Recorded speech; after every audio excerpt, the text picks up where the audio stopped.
na kan in song sang min tu ko sang na ha zau kan in san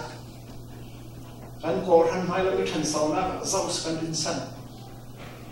kan mi phun mai la mi than sau na ka zo so le ka le chun boy pa in san ka le bin minung til ti thena pa thumalawin pathiani hu ham cha da ki a thumo ki a thok clinic a te sin fa polin pathiani tiam kamram an run chau vekin tuisuna nupi papi tuni zumna rindak tak tak thoi kamkhan anmi kutkan suan mi ke kan karmi ta kan tuan mi hi mailami kan thanu kan fapa kan tunu kan tu pasana pathian ni khaswa andon wing ba na zamling kan lai mi chuan thu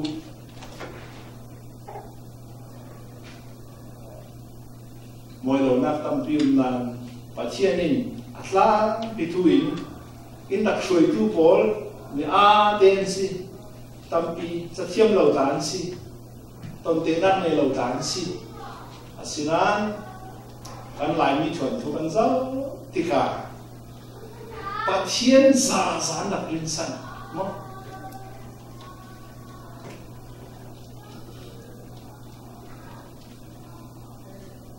mit muin sila rin zoom nak fero lai mi tu sun tu niya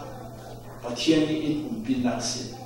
ani in apar ara anom na am tep taman na asinan an fa sin an te fa bolin khaso andon nak si chu kan in hi khaso andon nak sin kan bukan pa boli fe pi mi rin na bai fe pi lawin